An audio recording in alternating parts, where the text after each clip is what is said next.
Selamat siang pemirsa, Sumatera Utara kembali hadir pada Anda memperbaharui informasi Anda seputar Sumatera Utara edisi Selasa 22 Agustus 2023. Kali ini bersama dengan saya Muhammad Budi SR. Seperti biasa pemirsa, tim redaksi kami telah menyiapkan beragam informasi seputar Sumatera Utara dan inilah Sumatera Utara siang ini selengkapnya.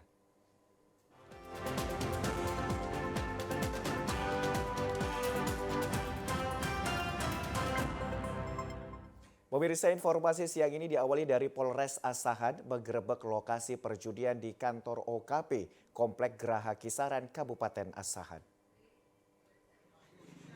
Kapolres Asahan bersama anggotanya menggerebek sebuah bangunan kantor OKP diduga menjadi lokasi perjudian yang sangat meresahkan masyarakat di Komplek Geraha Kota Kisaran, Kabupaten Asahan. Sejumlah pemain langsung kocar-kacir saat petugas tiba di lokasi. Dari lokasi petugas menemukan sebanyak 6 mesin judi, yakni 3 mesin tembak ikan dan 3 mesin jackpot. Selanjutnya mesin judi langsung diamankan ke Mapolres Asahan. Kapolres Asahan AKBP Rocky Barpaung mengatakan bentuk perjudian sudah lama tidak beroperasi di Kabupaten Asahan. Namun berdasarkan informasi warga, terdapat mesin judi yang buka secara sembunyi-sembunyi. Petugas yang melakukan penyelidikan langsung mendatangi lokasi dan hasilnya benar ditemukan mesin judi. Malam hari ini kita terima informasi daripada semua masyarakat yang melalui toko-tokonya untuk melakukan pengecekan langsung. Ternyata kami dapatkan, walaupun tadi situasi memang cukup ramai sehingga berlarian, tetapi paling tidak ya kita sudah melakukan tindakan dan menitip pesan kepada semua pihak ya bahwa tidak boleh ada perjudian. Dan saya dan bersama Pak Dandim 0208 dan semua para tokoh masyarakat, tokoh pemerintah tetap berkomitmen dan konsisten menolak segala bentuk aksi perjudian dan narkoba yang ada di Kabupaten Asahan. Polres Asahan akan terus menyelidiki kepemilikan mesin judi dan akan menindak tegas segala bentuk perjudian dan narkoba di Kabupaten Asahan. Pemirsa, satu unit truk ekspedisi pengangkut barang paket terbakar di Jalan Lintas Sumatera, Kota Padang Sidempuan. Belum diketahui penyebab terbakarnya truk tersebut, namun timbulnya api berasal dari belakang truk. Satu unit truk dengan nomor polisi BK9223WA yang bermuatan barang paket dari salah satu perusahaan di Jakarta ludes terbakar di Jalan Lintas Sumatera, Jalan Raja Inal Siregar, Kelurahan Batuda 2 Julu, Kota Padang Sidempuan. Kronologi kejadian berawal dari truk yang dikemudikan Chandro Sida Bungke yang datang dari arah Jalan Baru Kota Padang Sidempuan menuju Kabupaten Tapanuli Selatan tujuan Kota Medan. Setibanya di simpang Jalan Bypass Batuda 2, pengemudi menghentikan laju kendaraannya dikarenakan melihat kepulan asap disertai dengan percikan api. Namun naas sang supir belum sempat melakukan pengecekan, api sudah semakin membesar akibat tiupan angin kencang sehingga api dengan cepat membakar truk beserta isinya. Api baru bisa dipadamkan setelah satu unit mobil pemadam kebakaran Kota Padang Sidempuan terjun ke lokasi. Gini Pak, saya keluar dari Jalan Baru. Ya. Saya berhenti mau nyebrang, tiba-tiba saya lihat kaca spion, apinya udah besar. Terus tiba-tiba saya jalani terus ke sini. Ya udah nggak apa-apa, jadi mobilnya kayak gini lah situasinya Pak. Muatannya sendiri ini dari mana Bang, muatan ini? Dari Jakarta Pak. Tujuan? Medan.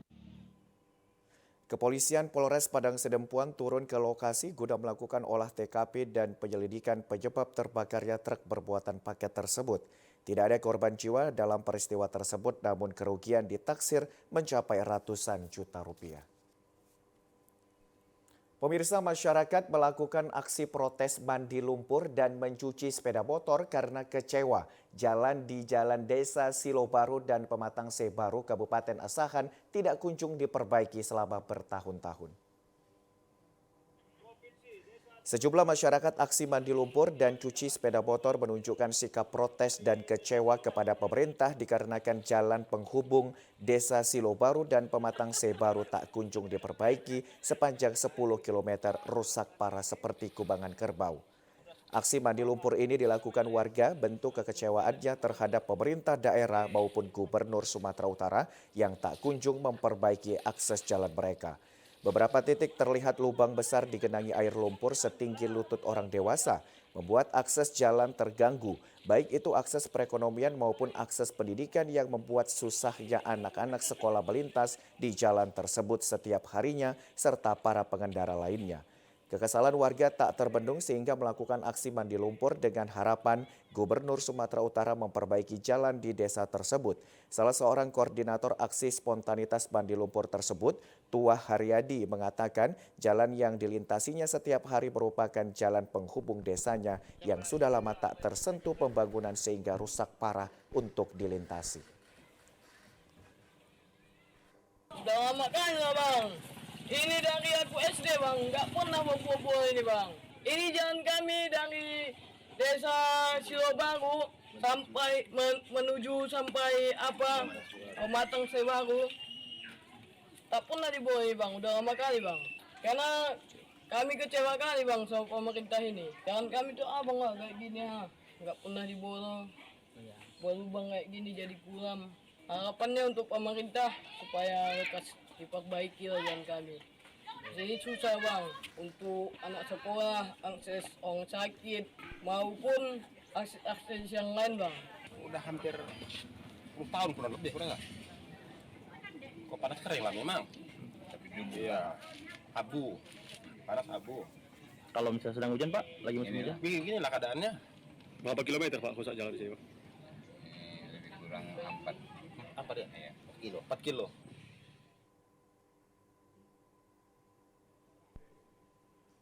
Pemirsa, ratusan masyarakat menjalani pemeriksaan kesehatan serta pengobatan secara gratis di Gunung Sitoli kemarin. Warga yang terdiri dari orang dewasa dan lanjut usia sebelumnya telah didata berdasarkan aspek kesehatan fisik dan kondisi ekonomi lemah oleh pihak remaja masjid bersama tim medis. 4 jenis penyakit umum yang menjadi fokus pemeriksaan tim medis adalah tes tekanan darah, gula darah, kolesterol, serta gejala asam urat. Selain itu, jenis penyakit lain yang juga banyak diderita warga yaitu darah tinggi. Setelah dilakukan pemeriksaan, warga mendapat surat rujukan dokter untuk penanganan lebih lanjut ke fasilitas kesehatan. Kegiatan sosial yang diselenggarakan ini sebagai upaya membantu pemerintah dalam memelihara kesehatan masyarakat agar selalu menerapkan pola hidup sehat dan terhindar dari penyakit.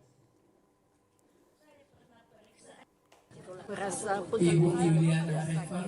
itulah demikianlah penyakit yang saya alami penyakit gula saya. Ya hari ini pemeriksaannya gratis atau berbayar Bu? Ini saya dengarkan gratis dan kami senang dari orang masyarakat ini.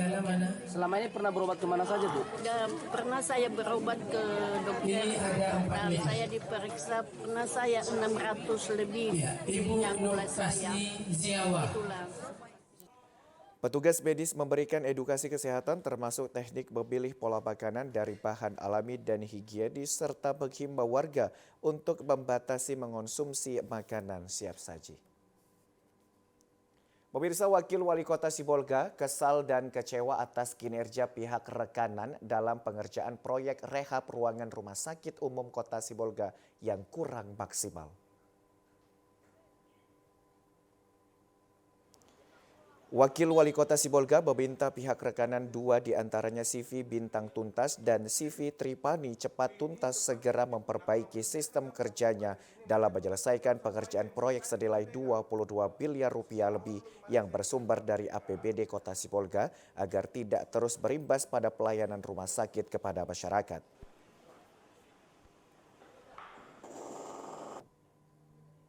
Itu yang kita kritik dari pihak rekanan, mereka tidak memanage pekerjaannya sehingga ketika ini kan rumah sakit kantor pelayanan, jadi sehingga ketika misalnya contoh mereka bekerja seharusnya dikerjakan siap baru pindah barang-barangnya, ini nggak ditinggali.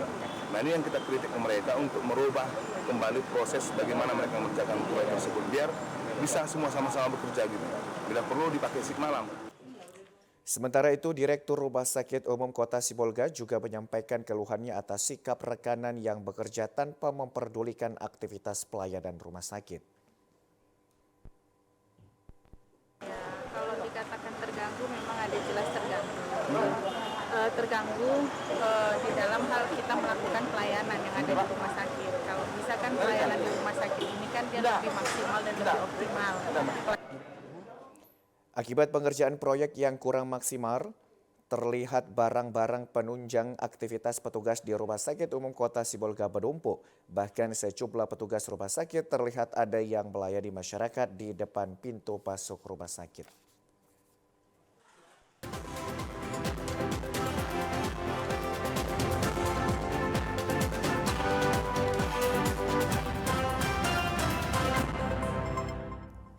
Terima kasih Anda masih bersama dengan kami, pemirsa. 61 tahun mengudara sebagai televisi pertama di Indonesia dengan moto Pemersatu Bangsa. Televisi Republik Indonesia kini telah menjadi televisi digital. Televisi Republik Indonesia telah beralih dari televisi analog menjadi televisi digital dengan 4 channel diantaranya daerah, nasional, sport, dan world.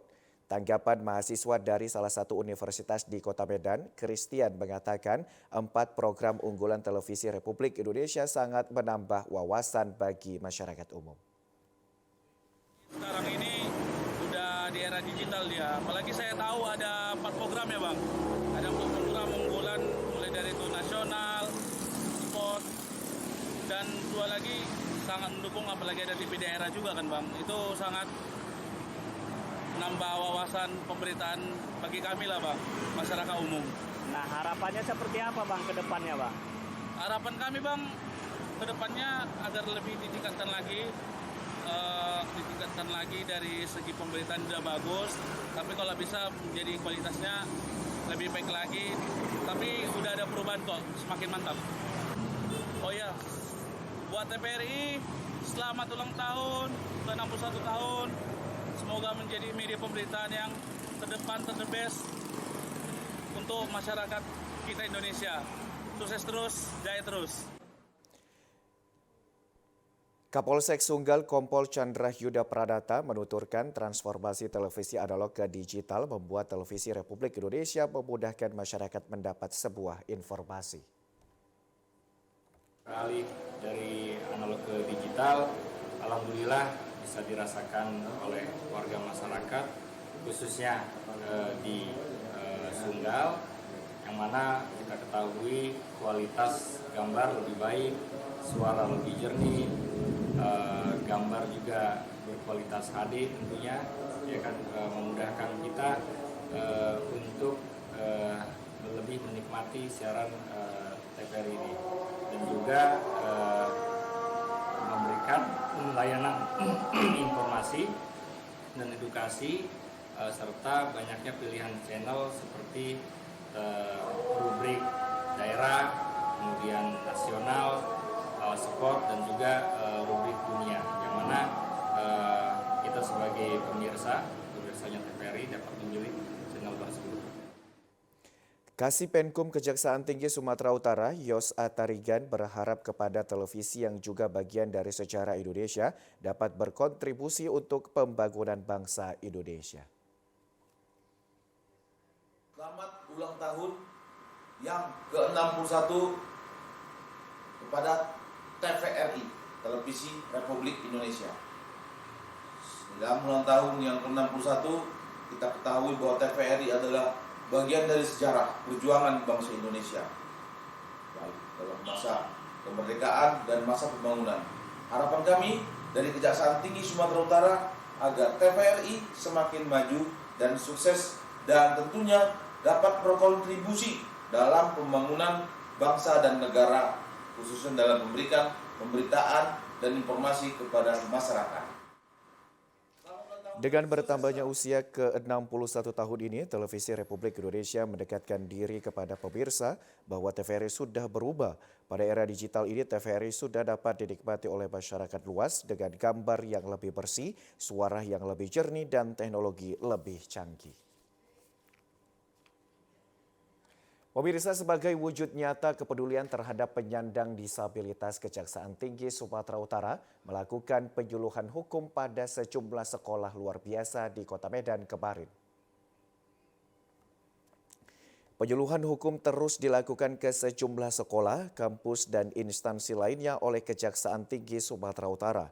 Dalam kesempatan ini, tim penerangan hukum Kejaksaan Tinggi Sumatera Utara melakukan sosialisasi hukum di Sekolah Luar Biasa Negeri Pembina di Jalan Guru Sinomba, Medan Helvetia kemarin. Penyuluhan hukum yang biasanya dilakukan kepada pelajar pada umumnya, kali ini tim Kejaksaan Tinggi Sumatera Utara terus didampingi penerjemah khusus untuk penyandang disabilitas. Hal tersebut dilakukan untuk mempermudah anak-anak disabilitas memahami apa yang disampaikan. Kemajuan teknologi saat ini membuat tindakan kriminalitas semakin mengkhawatirkan, sehingga Kejaksaan Tinggi Sumatera Utara memberi edukasi kepada penyandang disabilitas agar dapat bijak dalam menggunakan internet. Kasih Penkum Kejaksaan Tinggi Sumatera Utara, Yos.A. Tarigan mengatakan, tim penerangan hukum Kejaksaan Tinggi Sumatera Utara memberi edukasi dampak dari media sosial. Di situ ada penerjemah kita gunakan untuk menerjemahkan apa yang kita sampaikan ini melalui penerjemah sehingga mereka juga paham. Contohnya seperti tentang dampak medsos, dampak sosial dan dampak hukumnya, itu kita beri penjelasan dan mereka sangat antusias. Seperti di SMK Pembina, mereka antusias menerima hal tersebut dan mereka paham bagaimana dampak hukum, konsekuensi hukum apabila ada sesuatu yang melakukan atau mereka juga terkena dampak, misalnya penipuan melalui medsos atau juga bujuk rayu dan segalanya, sehingga mereka menjadi paham dan moto kenali hukuman jauhi hukuman itu tersampaikan kepada mereka. Kejaksaan Tinggi Sumatera Utara terus melakukan penyuluhan hukum dengan materi tindak kekerasan pada anak disabilitas. Kekerasan terhadap anak yang berakibat timbulnya kesengsaraan atau penderitaan secara fisik, psikis, seksual, dan penelantaran termasuk ancaman untuk melakukan perbuatan pemaksaan atau perampasan kemerdekaan melawan hukum. Pemirsa, peringatan HUT RI ke-78 tahun masih terus berlanjut minggu kemarin di tengah masyarakat di Tanjung Morawa. Masyarakat Desa Dalu 10B, Kecamatan Tanjung Morawa, Kabupaten Deli Serdang menggelar berbagai macam kegiatan. Di antaranya jalan santai menyusuri jalan-jalan desa di Dalu 10B. Berbagai permainan juga digelar khusus untuk anak-anak seperti lari goni dengan helm, makan kerupuk. Sementara untuk ibu-ibu dilakukan perlombaan pemindahan tepung secara estafet ke arah belakang dan joget bola. Kepala Desa Dalu 10B Wantoro mengatakan kegiatan perayaan HUT Kemerdekaan Republik Indonesia ini dilakukan secara bergilir di setiap tahunnya dari dusun ke dusun. Walaupun dilaksanakan di lokasi yang berbeda, namun tidak mengurangi makna kebersamaan antar warga di setiap dusun. Pemerintah desa berharap kepada seluruh masyarakat untuk tetap menjaga kekompakan dalam berlomba dan bukan hadiah yang menjadi tujuan namun kebersamaan. Ketua Panitia Habib Adimas mengatakan berbagai perlombaan digelar untuk warga guna memeriahkan Hari Kemerdekaan RI ke-78 dan kegiatan ini akan terus diagendakan pada setiap tahunnya.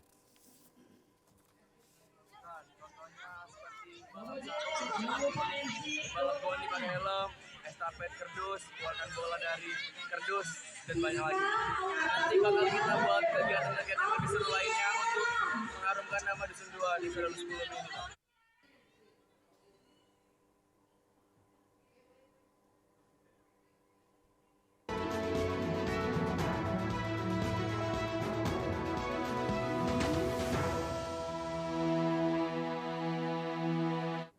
Ya, terima kasih Anda masih bersama dengan kami. Kita akan beralih ke informasi pemilu. Komisi Pemilihan Umum Daerah KPUD Kabupaten Labuhan Batu telah menetapkan bakal calon legislatif Bacalek DPRD Kabupaten Labuhan Batu sebanyak 583 bacalek pada 18 Agustus 2023. 716 peserta bacalek yang diajukan partai politik Parpol di KPUD Labuhan Batu telah mengumumkan daftar calon sementara DCS sebanyak 583 bacalek Kabupaten Labuhan Batu pada 18 Agustus kemarin. Komisioner KPUD Divisi Teknis dan Penyelenggaraan Muhammad Rifaiyah Rahab menjelaskan dari 716 peserta bacalek yang tidak memenuhi syarat TMS pencalonan sebanyak 133 peserta. Para peserta rata-rata tidak melengkapi persyaratan administrasi di KPUD Labuan Batu. Selain itu, KPUD Labuan Batu sedang melakukan tahapan tanggapan masyarakat terkait daftar calon sementara yang telah ditetapkan KPUD Labuan Batu 583 calon bacalek DPRD Kabupaten Labuhan Batu. Dalam tahapan ini masyarakat dapat memberi tanggapan serta masukan terkait dokumen persyaratan yang diajukan partai parpol dari masing-masing anggota legislatifnya. Masukan masyarakat dapat diberikan langsung KPUD Labuhan Batu dari rentang waktu 19 Agustus sampai 28 Agustus mendatang. Baik, pertama KPU Labuan Batu telah menetapkan daftar calon sementara anggota DPRD Kabupaten Labuan Batu pada tanggal 18 Agustus tahun 2003 kemarin. Dari 716 yang diajukan oleh partai politik, kita tetapkan memenuhi syarat sebanyak 583 dan tidak memenuhi syarat sebanyak 133. Sehingga jumlah yang diajukan sebanyak 716 bakal calon. Pada saat ini kita lagi tahapan tanggapan masyarakat terkait dengan daftar calon sementara yang kita tetapkan sebanyak 583 calon.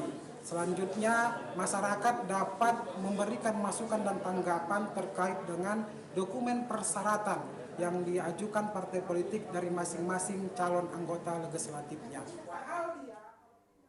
Tahapan selanjutnya adalah pengajuan calon pengganti sementara pasca masukan dan tanggapan masyarakat dimulai 14 September sampai 20 September 2023. Pemirsa, pemerintah daerah Mandailing Natal menggelar pemilihan kepala desa sebanyak di 256 desa dari 23 kecamatan. Sejak pagi ribuan masyarakat di Kabupaten Mandailing Natal beramai-ramai mendatangi tempat pemungutan suara TPS untuk menyalurkan hak suaranya. Sebanyak 256 desa dari 23 kecamatan di Mandailing Natal melaksanakan pilkades serentak. Pelaksanaan pilkades serentak ini terlihat di Desa Mompang Julu antusias menyalurkan hak suaranya. Bupati Mandailing Natal Muhammad Jakfar Suhairi Nasution bersama Dandim 0212 Tapanuli Selatan dan Polda Sumut meninjau keberlangsungan pilkades di sejumlah desa. Sejumlah aparat kepolisian dan TNI melakukan pengamanan. Antusias warga memberikan hak suaranya dan pada prinsipnya semua berjalan dengan aman dan damai. Di antara calon juga sudah melakukan upaya menyatukan kekompakan terlihat dari beberapa wajah para calon semua pasti bisa menerima keputusan dari masyarakat Kabupaten Natal, dari masyarakat desa tempat pemilihan. Sementara itu, pilkades serentak di Kecamatan Rantobaik hingga siang ini masih berjalan lancar, aman dan kondusif. Namun ada ditemukan keunikan bagi panitia pelaksana pilkades seperti di Desa Padang Silojongan terlihat panitia menggunakan baju Nusantara adat desa. Partisipasi ini bertujuan untuk menarik semangat bagi masyarakat untuk mendatangi TPS. Tahapan awal sampai hari ini, alhamdulillah tidak ada kendala, berjalan dengan baik dan bagus. Semua tahapan sudah dilalui, panitia sudah bekerja dengan maksimal. Ini kita berada di Desa Padang Silojongan. Desa Padang Silojongan ini ada keunikannya juga, panitianya dengan kreatif sendiri sudah memakai baju adat kearifan lokal, yaitu adat Nusantara di daerah ini. 10 desa. Desanya Padang Silojongan, ada Desa Utaraja, Desa Manisak, Bangun Saroha, Tandike, Utanauli, Banjarmaga, Rantona Linjang, Simaninggir, dan Desa Lubuk Kancang. Pemirsa, program Identitas Kependudukan Digital Dinas Kependudukan dan Catatan Sipil Kabupaten Labuhan Batu Utara datangi sekolah dan yayasan pendidikan tingkat sekolah menengah atas guna pemilih pemula dapat menggunakan hak suaranya pada pemilu 2024 mendatang. Demi mengejar target 25% percepatan pendataan dan penginputan data kependudukan dengan program IKD untuk tahun 2023, Disduk Capil Labuhan Batu Utara datangi sekolah maupun yayasan pendidikan setingkat SMA se-Labuhan Batu Utara guna mendata dan menginput siswa usia 17 tahun ke atas atau wajib EKTP. Sesuai data statistik tahun 2020, jumlah penduduk Kabupaten Labuhan Batu Utara sebanyak 381.994 jiwa, sedangkan jumlah penduduk sudah EKTP tahun 2023 sebanyak 257.257 jiwa. Kepala Sekolah SMA Yayasan Hasanuddin Aikanopan Limsi Pik mengatakan merasa sangat senang dengan kedatangan petugas dari Dinas Dukcapil Labuhan Batu Utara ke sekolahnya. Dengan adanya program jemput bola ini, para siswa tidak harus minta izin libur pengurus penginputan dan pendataan identitas kependudukan sehingga siswa tidak ketinggalan mata pelajaran di sekolah. Sangat berterima kasih banyak Pak atas kedatangan dari Dukcapil ke sekolah kami. Karena pada saat ini anak-anak juga lagi ujian bulanan, jadi saya merasa senang karena mereka tidak perlu izin permisi untuk membuat rekaman. Jadi seterusnya kalau bisa program ini seperti inilah dilanjutkan. Kepala Bidang Pengelolaan Informasi Administrasi Kependudukan Disduk Capil Labuhan Batu Utara ini, Didi Indarti menjelaskan kedatangan ke sekolah dan yayasan pendidikan setingkat SMA bertujuan untuk mengaktifasi IKD atau disebut KTP digital sekaligus mendata siswa usia 17 tahun atau siswa sudah memiliki KTP dan sudah mengaktifasi IKD sebanyak 16% dari jumlah penduduk wajib KTP. Agenda Dinas Kependudukan dan Pencatatan Sipil adalah untuk mengaktifasi identitas kependudukan digital ataupun IKD dan lazim kita sebut dengan KTP digital, di mana kami dari Dinas Kependudukan dan Pencatatan Sipil datang ke sekolah untuk mendata siswa-siswa yang sudah berusia 17 tahun atau yang sudah mendapatkan KTP untuk beralih ke KTP digital ataupun identitas kependudukan digital agar dapat menjadi pemilih pemula pada tahun 2024. Dengan adanya program dan pendataan IKD ini berharap anak-anak usia 17 tahun atau pemilih pemula dapat menggunakan hak pilihnya pada pemilu tahun 2024 mendatang melalui DPT tambahan. Pemirsa, informasi tadi menutup perjumpaan kita pada program Sumatera Utara. Saya Muhammad Budi SR beserta seluruh kerabat kerja yang bertugas pamit undur diri. Terima kasih dan selamat siang.